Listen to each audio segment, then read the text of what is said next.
Hello, hello. It is 4:30 on Thursday, which means it is time for another episode of At the Maker's Table. I will be joined today by Josie Lewis, painter, color extraordinaire. I'm super excited to have her joined. So let's see what happens when we get on here. Melinda Wolf. I know people watching. Yay. All right. There she is. Let's pull her in.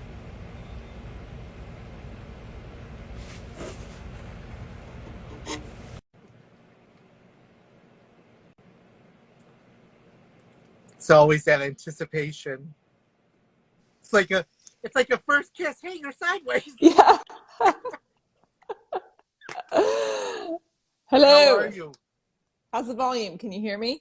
Volume's good. Can you hear me? I can. Yes. I wore Hi. rainbows for you. Yay.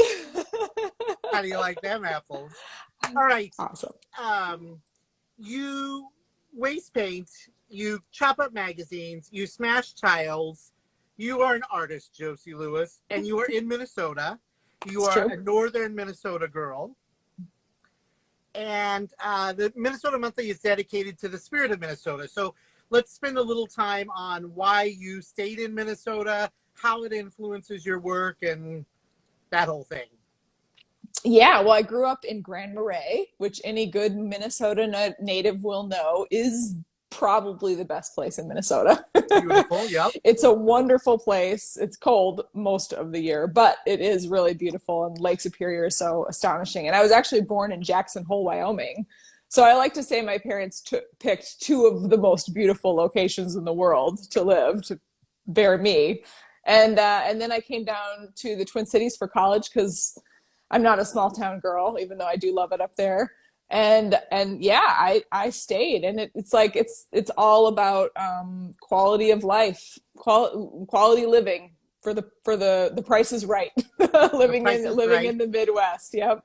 And you get that sense of, being in the city. We live right downtown, but also 20 minutes, you get a lake, 2 hours, you get something even more out there, four Yep. hours, you get something even more out there. And it feels like you're escaping everything. Yes. Yeah. So I love it. Um, we found each other on Instagram, and I was very nervous the first time I reached out to you. I don't know if I've ever told you that, but I'm very intimidating. I don't know why. I have that imposter syndrome sometime in my head, thinking like, oh, she's a big artist, and she's gonna think, who's this goofy guy? And but we have connected, and you connected with so much of your tribe and your followers out there, all those people out there on Instagram. And how do they kind of keep you buoyant in doing the things that you do?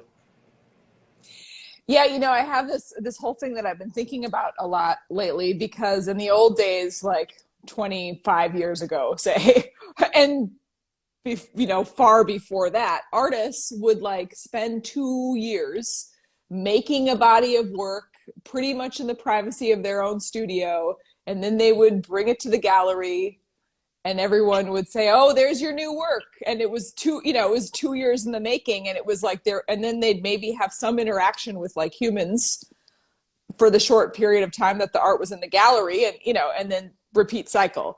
Yeah. Now, something I made moments ago, I can put on the interwebs and have 100,000 people view it and give me their frank opinion.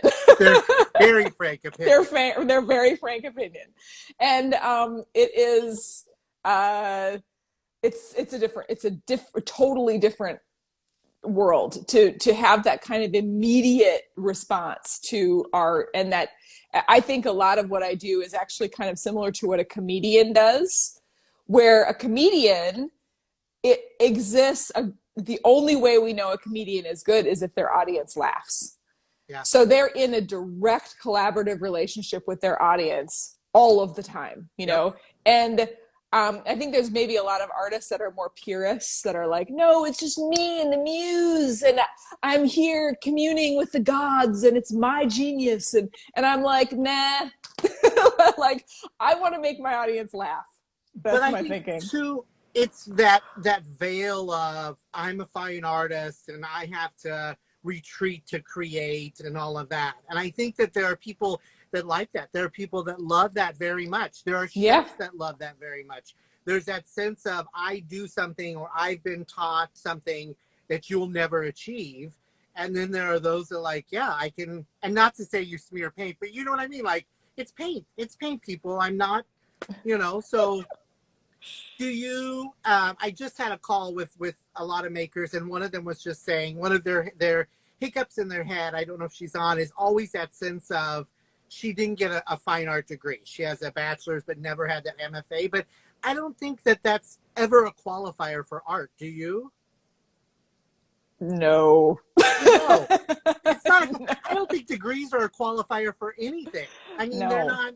I always No. think making No. in the world of makers and the world of cooks and the world of art, it's all the same thing. We're all doing something. We're creating something that we want somebody else to feed their soul, to feed the beauty of the world.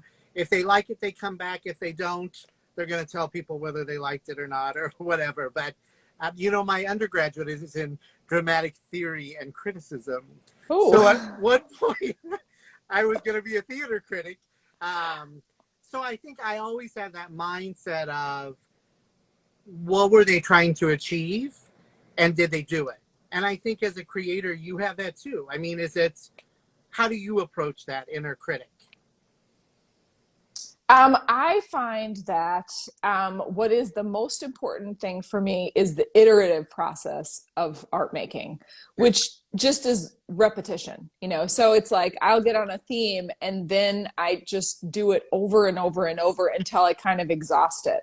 And then what ends up happening is that there'll be multiple, like failure isn't even the right word, but there'll be multiple Versions. instances, versions, yeah, where multiple things that happen that I'm like, well, I tried to see what I thought about red and I didn't like it, like it didn't work, so then or these marks or that idea or this concept, and there's so many things that like go through the cycle Yeah. that are not winners. But then in that iterative process, I start to like refine something that's really genuinely, authentically me. And I think it's because it's just the repeating. It's like I hammer it out after a long time. I hammer out my own kind of language just because I've done it a bajillion times, Yeah. I think. And then also it makes failure feel a lot less worse because I do it so much that I get used to it. But do you hear failure from yourself or you see it, or do you don't listen to those people that say something's a failure, do you? Oh no, I mean, like the snotty people on the interwebs are my I favorite. know I that. love the snotty We'll people. talk about those people. Um, it is it is clear to me that you find so much joy in color. Yes. And I'm just curious, kind of, what do you want people to feel when they see your work? I mean, even my post saying I was going to talk to you, there were people that were like, oh my gosh, I watched her Instagram an hour last night, or I went down that rabbit hole. I mean, like, you can't stop. You just cannot stop. It is crazy. So, what do you want people to feel when they look at that? I think that I was just talking to a friend of mine earlier about this. Hi, Amy, if you're watching. Um, I think that it is. I think my work represents an invitation. And it's an invitation to be entertained, sure, just to like sit and veg out. I think it's probably better TV than most like that's Absolutely. on offer, so if all people get from it is just entertainment and they just like watching it because it's satisfying, that's cool. But I think that so many people, I honestly haven't met one that doesn't have this nugget in their soul. So many people have this creative spark that they don't know what to do with and they're afraid about it. And so, and it might not be painting, it doesn't have to be my thing, it's like it could be writing or poetry or gardening or cooking. I mean, there's lots of different ways to express creativity, but Yeah. I think that what my art, and then especially the videos that I do of my art, is it's a really welcoming entry point to be like, I could actually envision myself making that. You know, like I could break open some watercolors and make a mess too. And I could order her kit, the And I same could watercolors order her, she uses. yes, yeah, and I'd make it easy for people because you can buy my actual paints, and yes. I think it's always interesting. There's those that have the spark that even when you start to talk to them, they have some output. They just don't know that that's what they're doing. Yeah. And then there's people like last week I had Jeremy Messersmith on, and he's such a great singer-songwriter, but he's cooking his way through Sarah's 100 Cookies cookbook, but he's also pinching pots. And you just see those people that go from craft to craft, and they're damn good at each one of them. And you think, wow. So I think when you can find it, it just you just have to do it, you know. And I always Yes. say sometimes you need permission. It can't come from who you sleep with. It can't come from who gave birth to you. It has to come from within, or that friend, or being inspired by somebody like you. Yeah. Yeah, you know, it's like I think that what has happened to me over the scope, the arc of my internet, you know, in interactions is that I've realized that beyond just being a creative person, probably a higher calling for me is to be a person that represents the invitation, you know, that represents the accessibility of following your creative thing and taking action. Because really what I model day after day is like hammer. Mhm. Oh, I lost you. Oh, there. Am I back? Yeah, you're back. Oh, good. Okay. I just keep going, you know, and so I've had people tell me, a friend of mine who's a casual dancer, like she dances like Mexican dancing, and she says that my videos help her to be more diligent about practicing her dancing, you know, which is like, that is amazing to me. And I love that kind of like repetitive thing that I bring to the world encourages people to bring their own repetitive thing to the world. I love that. We're getting lots of things about just how you inspire people, and giving that invitation. And it just reminds me that we're all here for a purpose. And I'm just curious. Let's talk those credentials, how you learned your craft, and then let's talk about kind of the state of the world and where your art fits into that. So, how did you learn your craft? Was it you have the education, but then how you change it to color? And you know, I was going to be good and learn how to pronounce and everything, but I forgot. There's a shape on your feed that kind of I don't know, something from the 1500s, and you drew it over and over. The polyhedra, maybe, Maybe or I thought it had an H in it. I don't know. It's hmm. very cool. But just like how you already said today, like when you find a new shape and you practice that shape, like, so how do you learn your craft, and what advice would you give? Yeah. So, I mean, it's like I'm going to sound exactly like a broken record, which is you find your craft by hammering it out, you know, Doing it. like you refine it by doing it. And I think a lot of people want it to be like waking up in the night with an amazing idea and then they go execute. And it never, ever, ever happens that way. You know, sometimes I do have amazing ideas, but by the time I get done with that idea, it doesn't look much like the original thing that I had in the middle of the night or while I was jogging or something. You know, it ends up, the process of the material Okay. shapes the product, and and then the material also informs me of what it can and can't do. And one of the things that I really like to do is ask the material if it'll do things that people normally don't do with it. You know, like, can I push this material to things that are unconventional or surprising, or, you know, and really it's all about sensuality. It's about like, I want it to just feel good, you know, and I want to like really have that, like the sexiness of the color and the abundance and extravagance of it Yeah. is what really is my, you know, kind of my jam. So I used to say everything was sexy, and fonts can be sexy and all this. And I was speaking at a conference, and they're like, you can't say sexy. And I'm like, but there's no other word. I guess sensual, but sensual to me is a little more right. than just saying something can be sexy. And you know, I hate the word whimsical, because your whimsical is not my whimsical. But Yes. do you like that word, whimsical? The whimsical always makes me think of like clocks with little gnomes on them. See, now I wouldn't go there. I'm a more cloud, unicorn, that kind of Oh, stuff, sure. whimsical.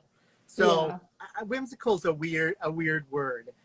Uh, let's talk a little bit about state of the world. I read yesterday that quarantine and the shutdown and everything is the only break or only rest that the Queen of England has ever had in her entire life. And I thought like about people that are on all the time, like I guess it was a good break, but makers and artists never quit making. When people were working from home, for many makers, that was always their routine. They just now sometimes had a kid underfoot or a spouse in the other room or something. So when we answer that calling of being an artist and we create, sometimes we're creating just to survive. And you've had those moments in your life. So let's geek out a little bit about science and flow, and Oh, let's sure. get sad if we get sad. But that joy that you found in creating, um, and how it changed your work. And we'll do the quick version. Yeah, okay. So the quick version is that, I was educated. I had a BFA and an MFA, and I was doing the arty art stuff. And it was kind of the internet was a thing, but I wasn't really on it, and then I had a child, and of course that changes your life. And I started a family late in my life. And so then we went for a second child, and I was unable. Like I had multiple miscarriages and a full term stillbirth, which is not easy like or fun, and the hormones, and it was just like this incredibly difficult season. It was probably about a 2 or 3 year season while I had a toddler, and so my life had really really dramatically changed. And then I was going through these mini health crises of losing these pregnancies and the grief and all of the things. And I also was not feeling great about my art career. Like I'd been doing all the stuff, but I just didn't feel like I had an audience that was resonating. I didn't like the art world. Like I was like, I don't like going to gallery openings. I don't really like art. Like I just was like, I was turning into a big old curmudgeon. So then I was like, well, screw it. I'm going to make watercolors, because I knew I was a creative person. And I knew there was things that I liked, and so I returned to watercolors, which I think, I had legitimately been told in college that by a man, no offense to the present company, but by a old, professor type, that was like, well, watercolors, you won't ever be regarded as an important or, successful artist if you paint watercolors. It was like, there's definitely like this little like watercolors for ladies to paint kittens on their terrace, like.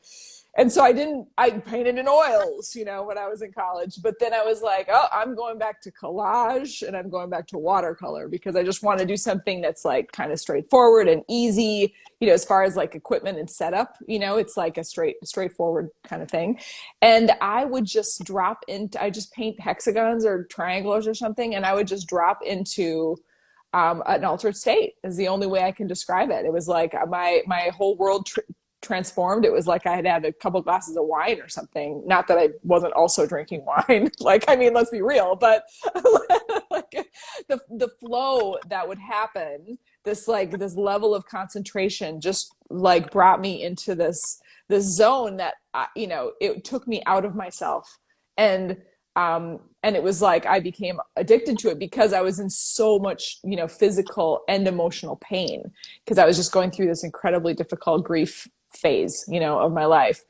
And then at the same time, I started recording them just on a lark, making videos of them just to see what would happen. And then I, shrunk one down to 30 seconds or something and posted it to my 200 Instagram followers. And then now here we are. Yeah. So that was 5 years ago or so. Actually more about 3 years ago. And then, no, 4 years ago, because it was around the time of the last presidential election.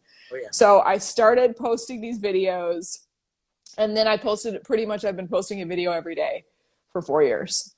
And, And so flow is that state of production and it's calling upon the muse or what have you, but you still have those moments either from material manipulation or being in that state where you just think like, damn, I made that, don't you? Or do you still think must make rainbows, must?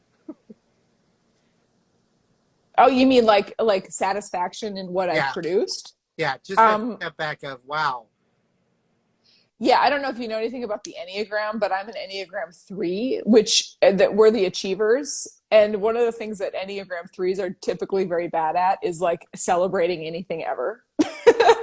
So I'm not one, like I'm like a what's next kind of person. So I will have the sense of like satisfaction, like I've done what I wanted to do. Yay. What's Okay. next?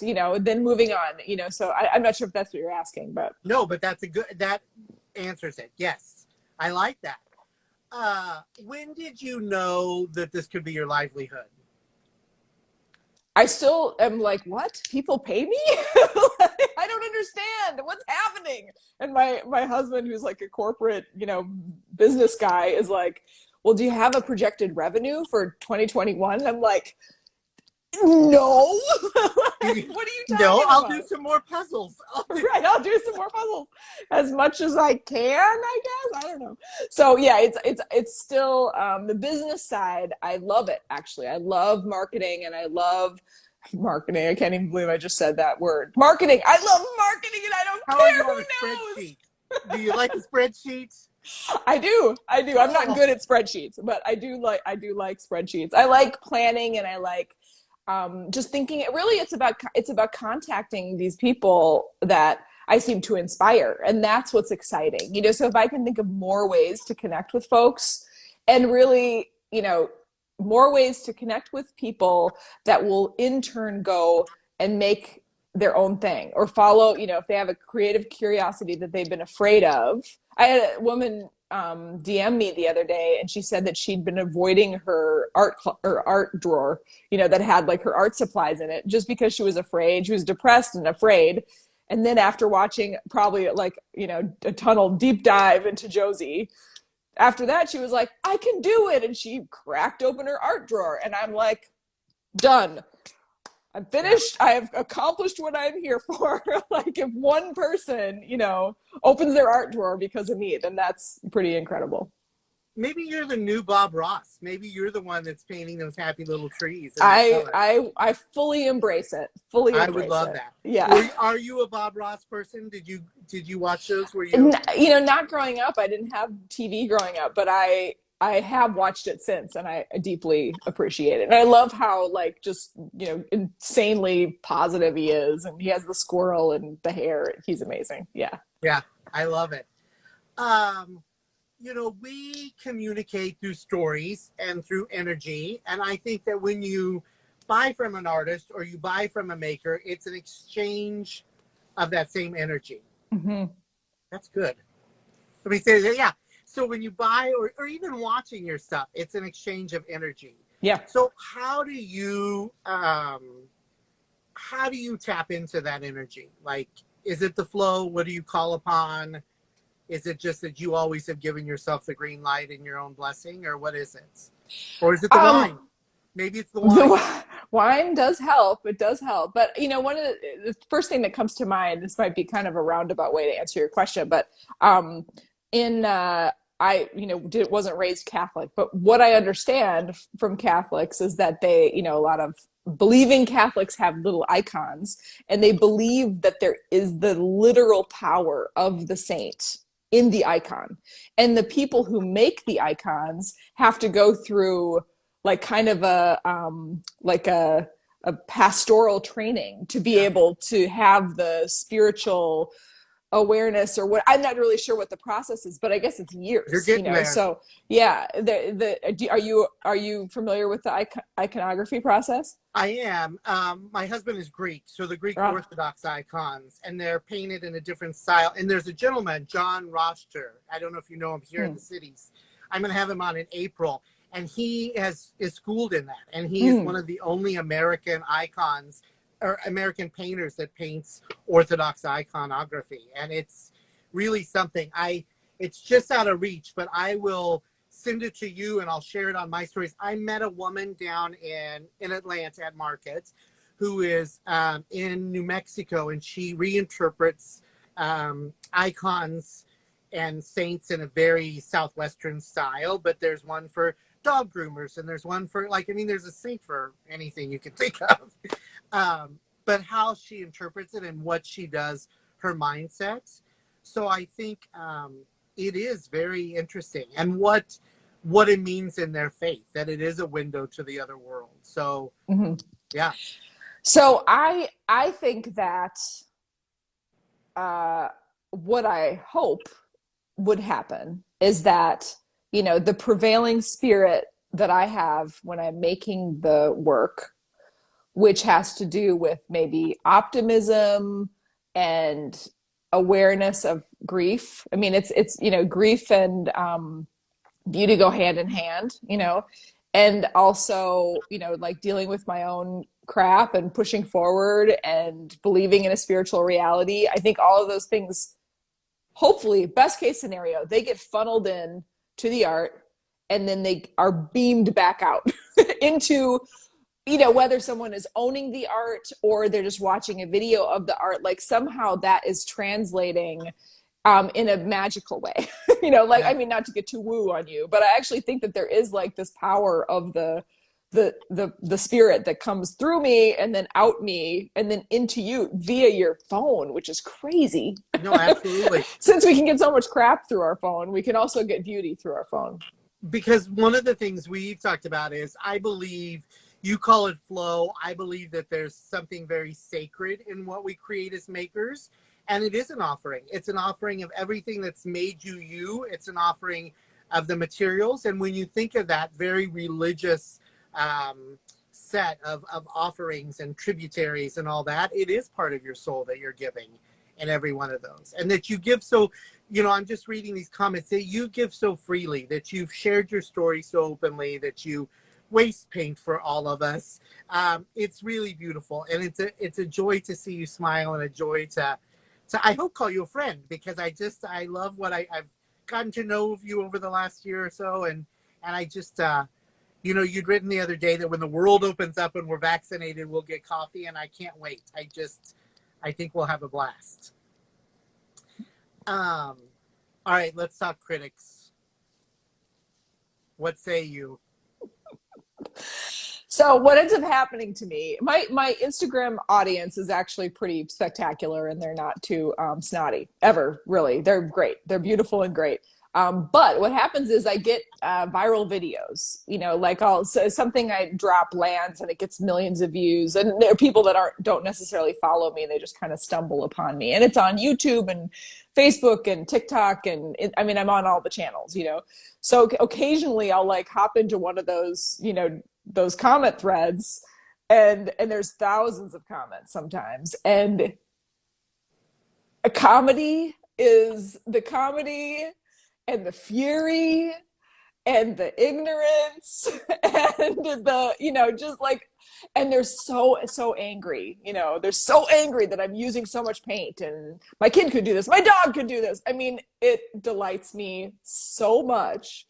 I mean, I think I'm sure there are things that people could say to me on the internet that would hurt me. Once somebody, you know, I posted a selfie and somebody said I was ugly, and that actually hurt my feelings. You know, like, what? Delete, you jerk. I mean, you know, but it was it was like this just dumb personal attack that you get sometimes on the internet. But if somebody says my art is ugly, I'm like, really? Tell me more. I want to hear about your opinions. Like, yeah, it's so, it doesn't come anywhere close to bothering my ego. And in fact, it's like, there's the amusement factor for me is just, you know, it's high. How much time do you spend on Instagram and stuff just playing? Like, just, I mean, it's still a great spot for inspiration. I mean, just what you're doing, but just also, it's a damn good escape. And you are quite the curator of TikTok videos. Yes, it is true. You know, I prefer to think of myself as a creator rather than a consumer. So my scrolling is very, very limited. And it's also like highly edited, because there's nothing that will make me want to drink gin out of the cat dish more than reading like a thread on a political post. Oh, Like that will just it will kill me. It will kill my soul. And it's like I have to like guard my eyes, like be careful, little eyes, what you see. Like, don't read political posts, don't do it. So, it's like I have to be really, really careful about what I look at.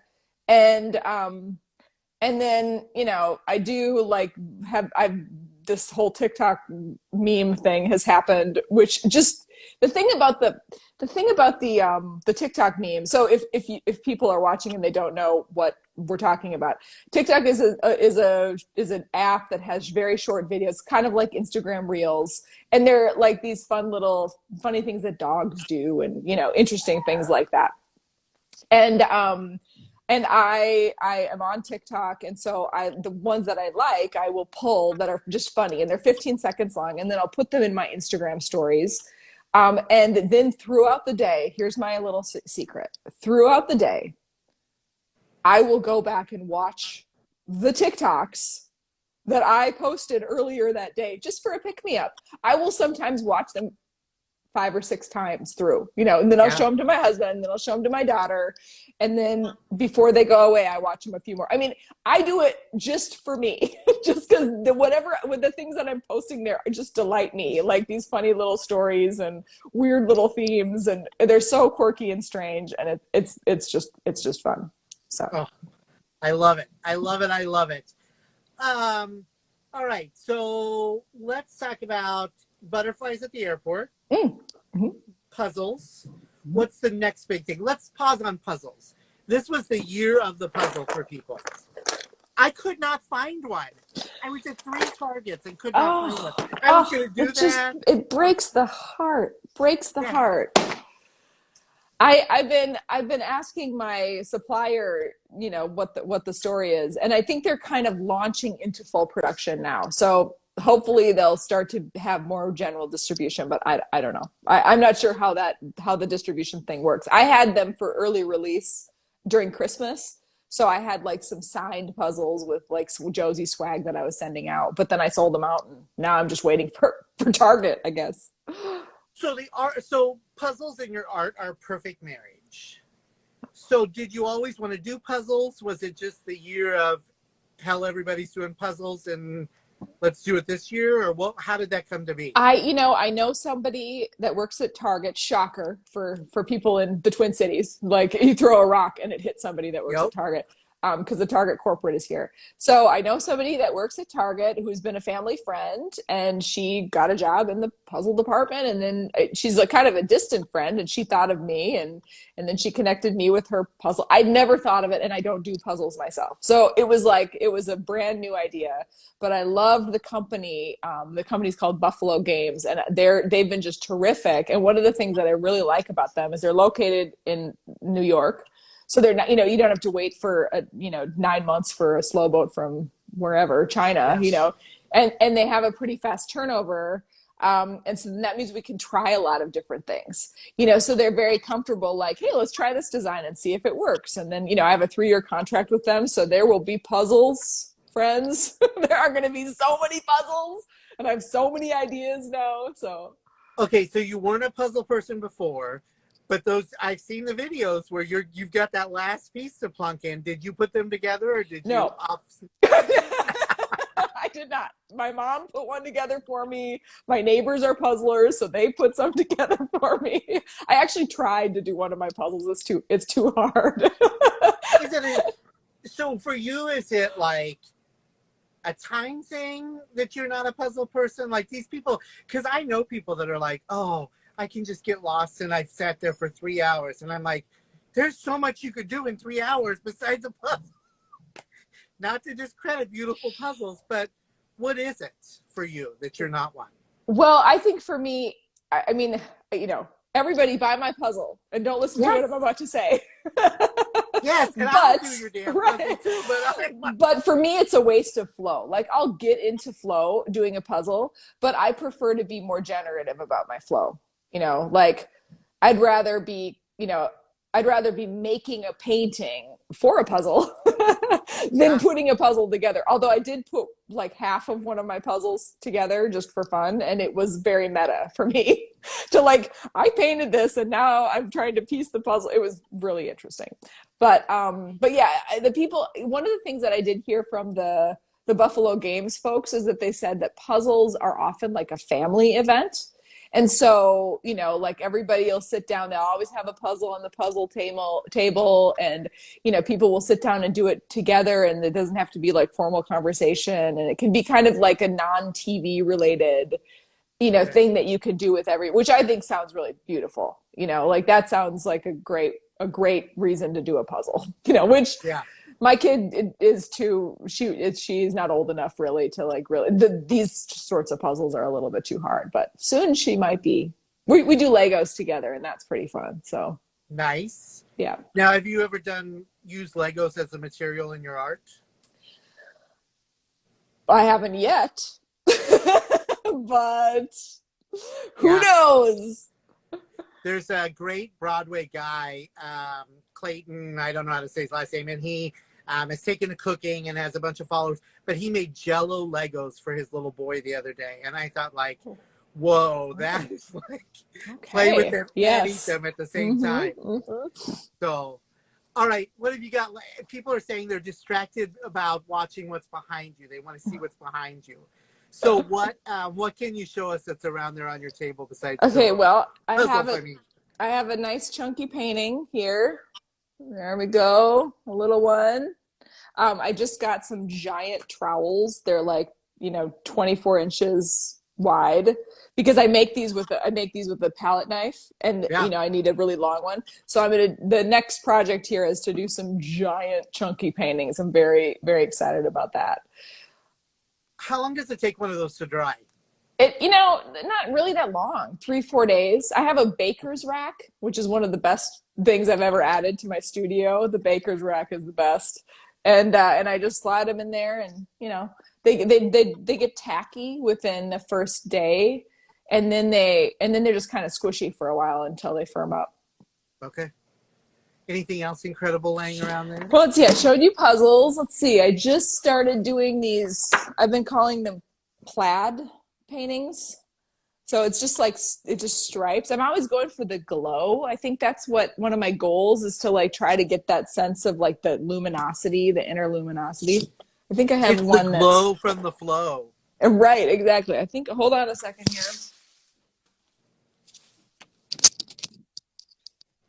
Wow. Another one of my recent, I mean, these are like hot off the press. Like I just was doing these, and you can see my, I'll direct the camera down. Oh, You'll rip that it must right have been off. awesome for you guys. Yeah. So now this is where my now very messy pile of, you know, of mixed up paint that I use. And now I have it also on my hand. Oh, nice. It I'm wouldn't be sorry. a real artist studio if somebody didn't spill something. So somebody asked, it was going to be my quick rapid fire questions for you. And I know I Yeah. should never ask. It's like asking if you have a favorite child, if you have many children, but do you have a favorite color? I tend to really move towards this range, you know, like Okay. purple, blue, teal. I really like teal. I don't like yellow, the color yellow, and I don't like the color like a cranberry red. Like I just don't use them as much. You know, so there's definitely a palette that I tend to you know, trend towards. But, you know, And yellow's the color of the year. I mean, really. it's the color of the year. That stupid Pantone color of the year. Did you know? Oh yeah, there's two colors though. That was more of a mustard, if I Gray and recall. yellow. But oh, interesting. Huh. Yeah. Yeah.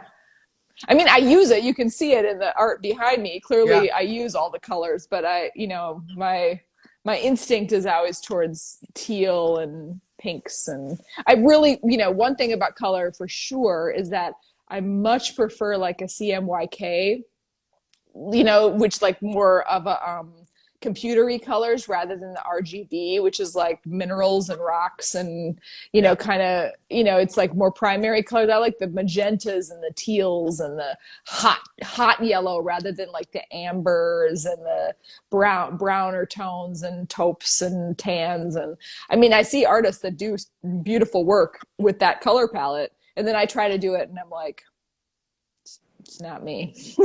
I know.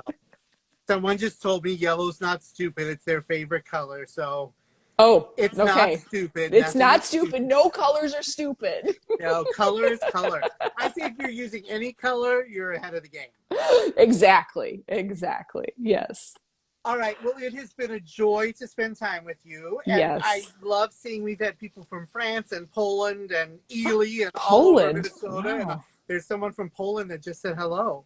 Yes. Um, so thank you so very much. And I cannot wait to sit down with you when we are vaccinated and the world is open. Make it a date. We'll pencil it in. And I'm going to get a puzzle and I will have you sign the last piece that I put in or something Okay. crazy like that. Awesome. So let's wrap up and tell us where we can find you. Give us all those channels again. Yeah. So my website is just Josie Lewis, my name. And on everywhere else on the interwebs, you can find me at Josie Lewis Art. And I'm Facebook, Pinterest, TikTok, Insta, of course, all of the places. And we've got Netherlands, Toronto, Sicily. We've got it all Wow. popping up now. Black Forest, Germany. Germany. Yeah. To my German friend, I lived in Dusseldorf for about a year, a while ago. It was awesome. Was your art different in Germany than it is here? Well, yeah, it changes all the time. It's always changing. It's always changing. I mean, I was working, I was doing stripes, I think, back then, but yeah. Okay. Good, good, good. Well, thank you so very much. I hope to see you very, very soon. I'm going to close this out, but thank you. It's just been a joy. It's my pleasure. Very fun to talk. All right. Take care. Thank you. Thanks. Bye. All right. Thank you all for watching At the Maker's Table. I'll be back here next week. Until then, you can read the digital edition of Minnesota Monthly at minnesotamonthly.com. Follow us at Josie Lewis Art, at Mr. Jared Scott, and at Minmo Magazine. Thank you so much. Take care. Bye-bye.